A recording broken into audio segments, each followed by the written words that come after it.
have to be a little quiet because the dogs are still sleeping, and so is Jasmine, and I don't want to wake her up.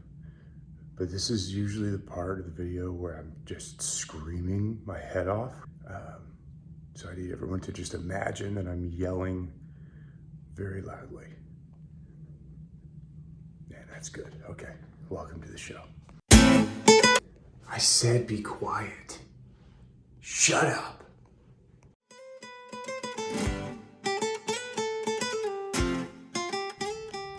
The current state of affairs for the 280Z.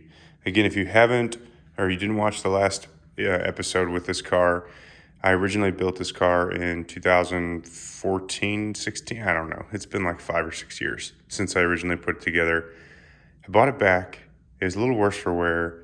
And then progressively, as I dive deeper and deeper into it,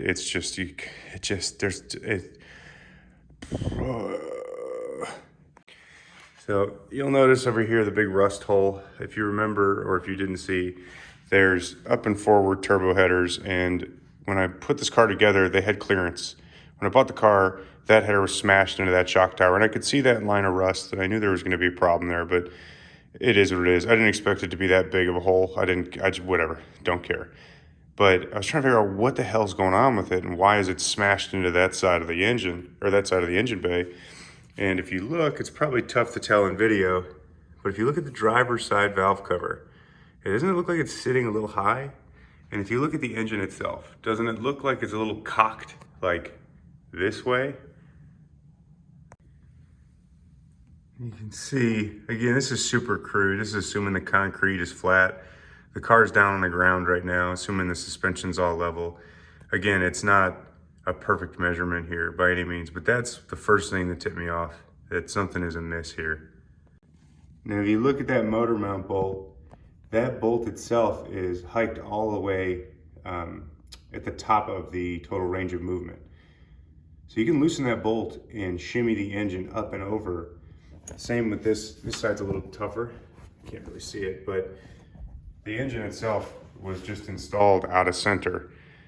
And they built the turbo kit, or they rebuilt the turbo kit around that.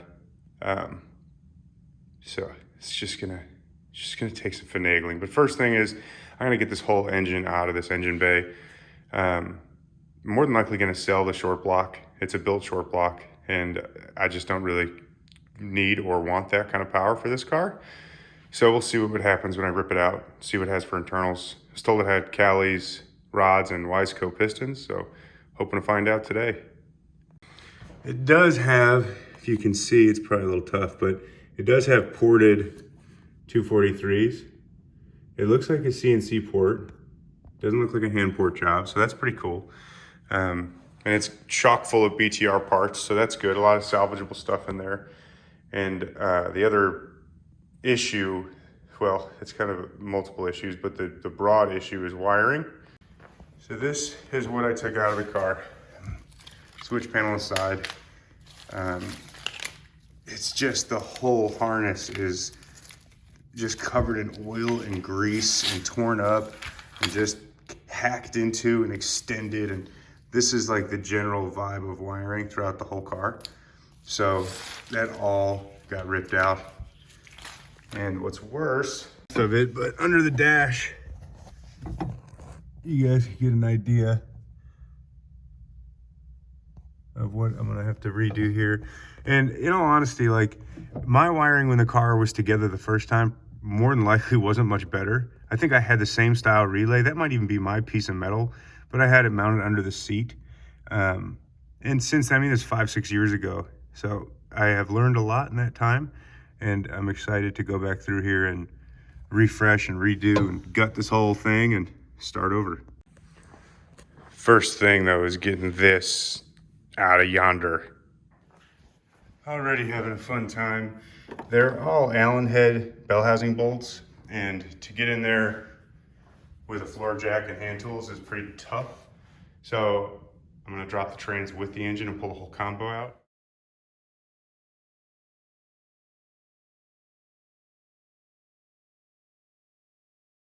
And there you have it. We have the RPM built trans, a CSR shield, He's got a Circle D triple disc billet converter, built 5.3. This is actually a pretty killer combination for a street car. So again, I'm still on the fence of what I'm gonna do in terms of power plant for this, but we have a bare engine bay that needs a lot of love and a lot of attention. First thing is fixing that hole and fixing that hole. And that rust hole has been there since I owned the car. But I want to get this whole thing dolled up, figure out what we can do to make it not suck again. All right, switching gears. The Datsun is parked for the time being, and now we get to focus on the Caprice engine. So this was a junkyard engine that I scooped from a place. The cylinders were basically rusted shut. I went through and dingle honed it. I popped the rods and pistons out. I left the bearings alone. They didn't look great. They didn't look terrible. I don't really care. Put it all back together. One new ring set, well, a used new ring set from Kevin. He shot me. One of those rings broke. It was just rusted into the actual piston, and it broke when I took it apart. But Kevin hooked it up and sent me a set of rings for that, which was awesome. Shout out, Kev. Thank you. Everything else on this thing, again, it's just a tired old motor. The cam bearings look terrible, but it's okay because I'm gonna fill it with a bunch of nice parts that belong in a much nicer engine, but it's gonna end up in this engine instead. Btr, setting me up for success here. We got their Gen 3 gasket kit. If you guys are looking for a complete gasket kit for your LS, obviously this is a plug because I'm working with Btr on this project, but at the same time it's not, because they offer the most inclusive gasket kits for the best price. On top of that, we got a set of push rods. Trunnion kit, if I can find, there you go, Trunnion kit, the TK001. They have a couple different versions of their Trunnion kits now, the 1, the 2, and the shaft rocker kit. The TK001 is a really good value for your dollar. They have made really big power with these kits. The 2 was an upgrade, and now the shaft rocker is like the creme de la creme. The 001s will do what I need, so I'm going with those. We have, of course, their valve spring kit, the SK003. This spring kit is unique. It's not SK001. You see how it says 630 lift instead of 660. The majority of the camshafts in the Btr lineup don't require a 660 lift spring. They dropped the SK003 as basically a result of not needing that intense of a spring. And these do absolutely awesome for applications from turbocharged, NA, everything in between. This will be on a turbocharged application, so I can show you how they work. A set of their lifter trays. You've got to replace these. When you drop new lifters in, if you don't replace the lifter trays, you're an idiot. They're cheap, they're effective, the plastic's fresh, and it's not brittle and cracky. Once they crack, you can't come back. Live your life by that saying. Fuel rail kit, that's a little bit of a foreshadow to the equalizer intake that's going to be going on this thing, which is dope. Of course, milling oil pump, keep pressure and volume where it needs to be. We got a set of the LS7 Delphi lifters.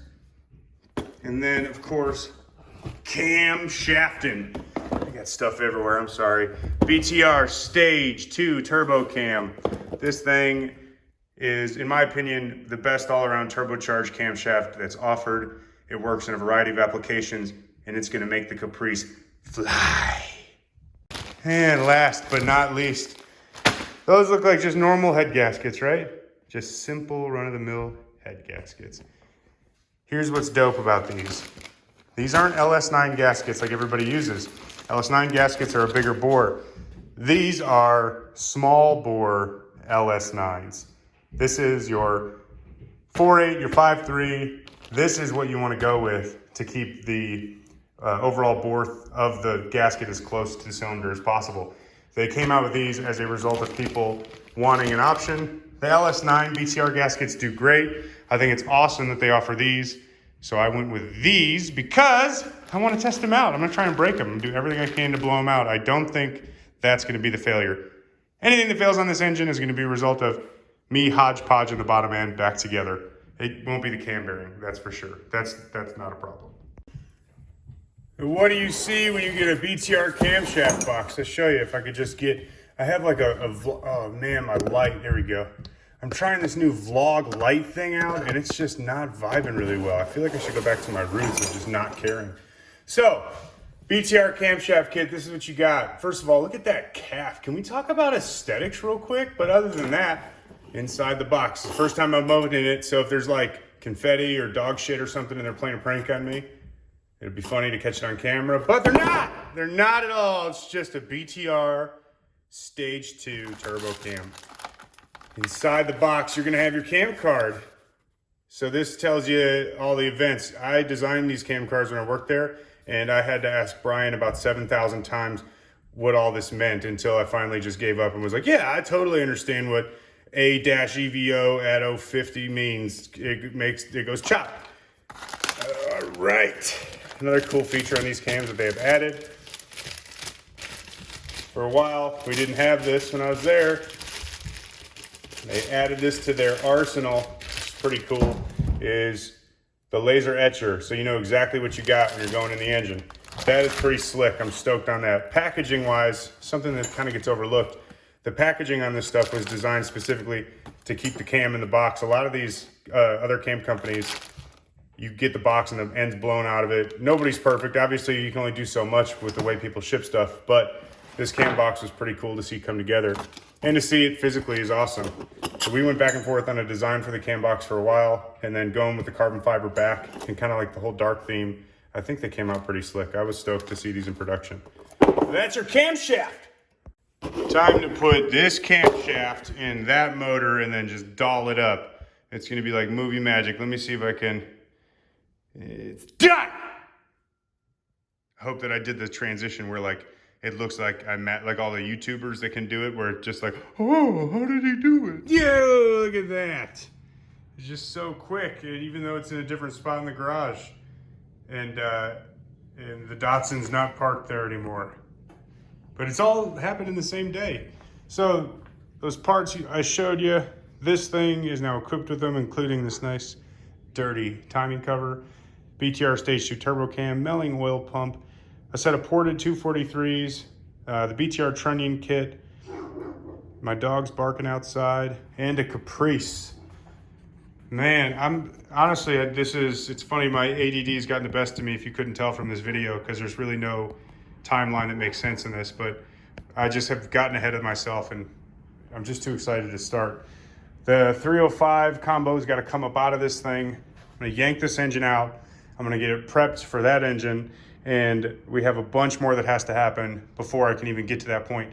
My trans is TH400. I gotta bring this over to Derek Sanders at Sanders Performance Transmissions, have him fix that thing up so it's nice and tidy, get the engine bay prepped, get the wiring stuff prepped, and then I'll have a Btr equipped Hall Tech ECU set up inside of a Dynasty tuned Caprice, which is as many plugs as I could fit at one given time. As always, thank you for watching. Hopefully the next time you see this turd Ferguson, it'll have an engine bay that's stripped of its delicacies and ready for some new stuff. Clappedout.com/whatever for buying clapped out gear. We got shirts and decals, all sorts of stuff available. We appreciate everybody scooping that stuff up. Until next time.